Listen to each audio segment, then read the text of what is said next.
The tape shows a steel claw emerging from black water, carrying part of a Soviet nuclear submarine. But frame by frame, something goes wrong. The wreck begins to break apart. By the end, you'll know what the Americans were hunting, what they actually recovered, and why the most important part may still be sitting 3 miles beneath the Pacific. Start with the last confirmed movements. In February 1968, the Soviet submarine K-129 leaves its base on the Kamchatka Peninsula. It carries nearly 100 men, 3 nuclear-armed ballistic missiles, and torpedoes with nuclear warheads. Then, silence. K-129 misses scheduled radio reports. Soviet commanders realize the boat is gone, but they don't know where. Ships, aircraft, and submarines flood the North Pacific, searching a vast patch of ocean. The Americans listen. Their underwater acoustic network has recorded an unusual sound. Analysts compare timestamps from multiple listening stations, calculate the direction of the signal, and narrow the loss to an area northeast of Hawaii. The Soviets search in the wrong place. The United States now knows something Moscow does not, the approximate grave of one of its missile submarines. And if you're imagining a wreck lying in shallow water, forget it. K-129 is resting roughly 3 miles down, far beyond any salvage operation ever attempted. The CIA needs confirmation. A specially equipped American submarine is sent into the search area carrying cameras, sonar, and powerful lights. It moves slowly above the seabed, taking thousands of photographs in crushing darkness. Then analysts find the shape. K-129 lies broken on the ocean floor. Part of the hull appears damaged, but major sections remain recognizable. Inside could be missile systems, cryptographic equipment, codebooks, nuclear weapons, and clues to how the Soviet Navy communicates during war. To an intelligence officer, this is not wreckage. It is an unopened archive. But getting down is only the first problem. At that depth, the pressure exceeds 7,000 pounds per square inch. Any lifting system must descend nearly 17,000 feet, attached to a submarine weighing thousands of tons, and bring it upward without snapping. Even worse, the Soviets cannot be allowed to realize anyone is trying. So the CIA proposes something that sounds less like espionage, and more like science fiction. Build a ship around the theft. The cover story needs someone famous enough to make an impossible ship seem believable, and private enough to avoid questions. Howard Hughes is perfect. The public is told that Hughes wants to mine manganese nodules from the deep ocean. His company will build a revolutionary vessel capable of lowering machinery to the seabed and collecting mineral deposits. It sounds futuristic, expensive, and slightly eccentric, exactly what people expect from Hughes. Behind the story, engineers begin constructing the Hughes Glomar Explorer. The project costs hundreds of millions of dollars. Contractors receive only fragments of information. Many workers believe they really are building a mining ship. At the vessel's center is a massive opening called the moon pool. From outside, the hull appears solid. Inside, equipment can be lowered through the ship itself, shielded from satellites, passing aircraft, and curious vessels. The recovery vehicle is even stranger, an enormous mechanical claw nicknamed Clementine. You are looking at a ship designed like a magician's stage. Every visible feature supports the illusion, while the real machinery operates behind steel walls. Here is where the operation stops resembling ordinary salvage. Lengths of steel pipe are connected one at a time, creating a lifting column nearly 3 miles long. Suspended beneath it, Clementine must remain stable while ocean currents twist the ship above. The Glomar Explorer uses computerized thrusters to hold its position. A small drift at the surface could pull the claw away from the wreck below. Every movement has to be controlled. Every section of pipe carries enormous weight. Every mechanical failure could leave the entire system collapsing into the abyss. And all of this must happen in open water, where Soviet ships can approach at any moment. In the summer of 1974, the Glomar Explorer reaches the target zone. The crew begins lowering the claw. Pipe section follows pipe section, hour after hour, until the machinery disappears into a darkness no human eye can penetrate. But before we get to what the tapes show coming back up, you need to understand something even stranger. The Soviets were already watching. A Soviet surveillance ship appears near the Glomar Explorer. Imagine the tension on deck. Beneath your feet, a CIA claw is descending toward a Soviet nuclear submarine. On the horizon, Soviet sailors are watching through binoculars. The American crew continues performing the mining story. Equipment is arranged to suggest geological work. Explanations are prepared. Civilian routines continue above deck while a classified operation unfolds below. At one point, a Soviet vessel passes close enough to observe activity aboard the ship. Yet the cover holds. Deep-sea mining is strange enough to explain the pipes, cranes, and long periods of stationary work. This is the operation's most elegant trick: the truth is visible, but incorrectly labeled. The Soviets can see the ship.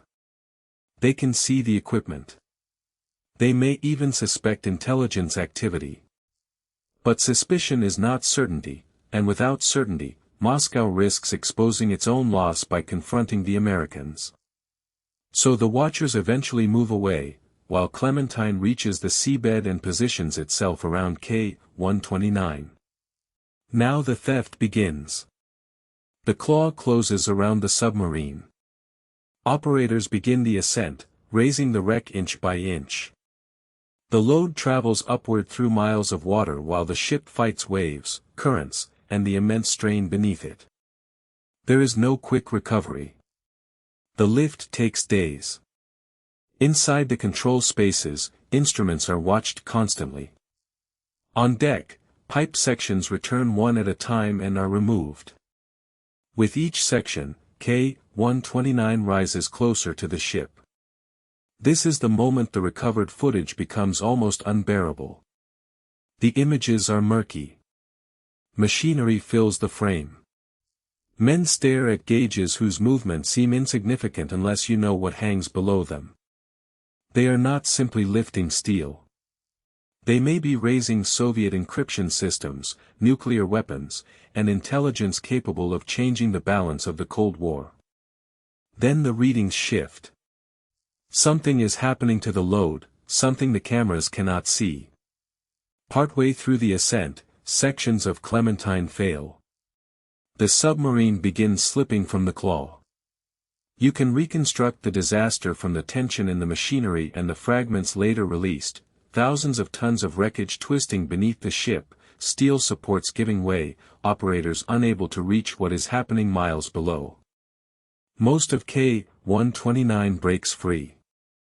The hull, its missiles, and whatever intelligence remains inside fall back toward the seabed.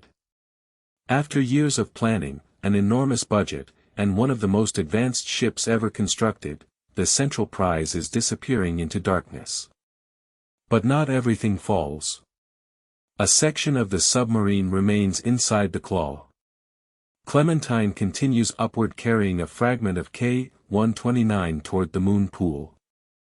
The Americans have lost most of their target, yet they have achieved something unprecedented. They have physically stolen part of a Soviet missile submarine, without the Soviet Union stopping them. What that surviving section contains is the real payoff. The recovered section enters the Glomar Explorer's moon pool, concealed inside the ship. Reports indicate it came from the forward portion of K-129. Inside, recovery teams find wreckage, equipment, nuclear torpedoes, and the bodies of 6 Soviet sailors. Claims that the CIA recovered codebooks or other major cryptographic material have circulated for decades, but the full inventory remains uncertain. That uncertainty matters. The most valuable intelligence would also be the easiest to keep classified. What the surviving mission tape confirms is more human. The 6 sailors are placed in containers. American personnel conduct a formal burial at sea, using Soviet naval traditions. The Soviet anthem plays. Flags are lowered. The bodies return to the Pacific. Years later, the recording is given to Russia. So what did they really drag up? Not the entire submarine. Not the clean intelligence triumph imagined by planners. They recovered only a fraction of K-129. But that fraction proved the operation was possible. A purpose-built ship had reached 3 miles into the ocean, seized part of an enemy nuclear submarine, and lifted it into American custody under observation.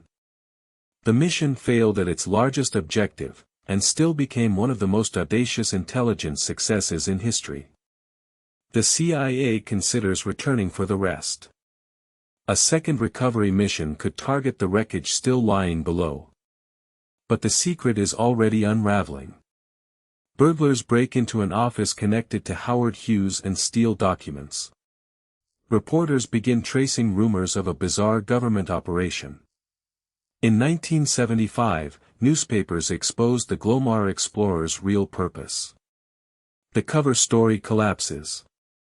When journalists request records, the CIA refuses to confirm or deny that the documents exist.